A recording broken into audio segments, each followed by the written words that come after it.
ഈശ്വംസിഹായി പ്രത്യേകം തിരഞ്ഞെടുക്കപ്പെട്ട എൻ്റെ പ്രിയപ്പെട്ടവരെ, ഇന്ന് നോമ്പുകാലത്തിലെ 7ാമത്തെ ദിവസത്തിലേക്ക് നാം പ്രവേശിക്കും. ഇന്ന് ദൈവത്താൽ പ്രത്യേകമായി തിരഞ്ഞെടുക്കപ്പെട്ട ആരാധനയ്ക്കായിട്ട്, വിശ്രമത്തിനായിട്ട്, കാരുണ്യപ്രവൃത്തികൾക്കായിട്ട് തിരഞ്ഞെടുക്കപ്പെട്ട ഞായറാഴ്ച ദിവസം, നാം എല്ലാവരും സ്വൈത്വിക ദൈവത്തിൻ്റെ സന്നിധിയിലേക്ക് ഓടിയെടുക്കുന്ന ദിവസം. ഇന്നത്തെ ദിവസത്തിൽ നാം ഇന്ന് കാണുന്ന ഓരോരുത്തരെയും നമുക്ക് പ്രത്യേകമായിട്ട് ഓർക്കാം. പ്രത്യേകമായിട്ട് ഇന്നത്തെ ഈ ഞായറാഴ്ചയിൽ മത്തായിയുടെ സുവിശേഷത്തിൽ 5-ാം അധ്യായം 14-ാം തിരുവചനത്തിലൂടെ ഈശോ നമ്മളോട് പറയുന്നുണ്ട്, നിങ്ങൾ ലോകത്തിൻ്റെ പ്രകാശമാണ് എന്ന്. ഈശോയാൽ പ്രത്യേകമായിട്ട് പേര് ചൊല്ലി വിളിക്കപ്പെട്ട നാം ഓരോരുത്തരും ലോകത്തിൻ്റെ പ്രകാശമാണ്, ലോകത്തിൻ്റെ പ്രകാശം പകരേണ്ടവരാണ്.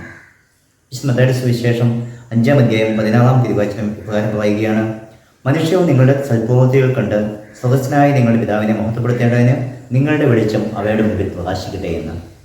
നമ്മുടെ സൽപ്രവൃത്തികളാൽ ഈശോ മിശിഹായുടെ വെളിച്ചം ലോകത്തിൽ പ്രകാശിക്കപ്പെടുവാനായിട്ട്, അങ്ങനെ കത്തോലിക്ക സഭയും ഈശോ മിശിഹായും പിതാവായ ദൈവവും ലോകത്തിലെ എല്ലാവരുടെയും മുമ്പിൽ പ്രകാശിക്കപ്പെടുവാനായിട്ട്, അങ്ങനെ അത് ഏറ്റവും വലിയ സുവിശേഷ പ്രഘോഷണമായിട്ട് മാറുവാനായിട്ട് ഇന്ന് നമുക്ക് പ്രത്യേകമായിട്ട് നമ്മെ തന്നെ ഒരുക്കാം. നാം ഇന്ന് കാണുകയും പരിചയപ്പെടുകയും ചെയ്യുന്ന എല്ലാവരും പരിശുദ്ധാത്മാവിനാൽ നോയപ്പെടുവാനായിട്ട് പ്രത്യേകമായിട്ട് 5 പരിശുദ്ധാത്മാവിനോടുള്ള ജപം ചൊല്ലിക്കൊണ്ട് പ്രാർത്ഥിക്കുവാനായിട്ട് നമുക്ക്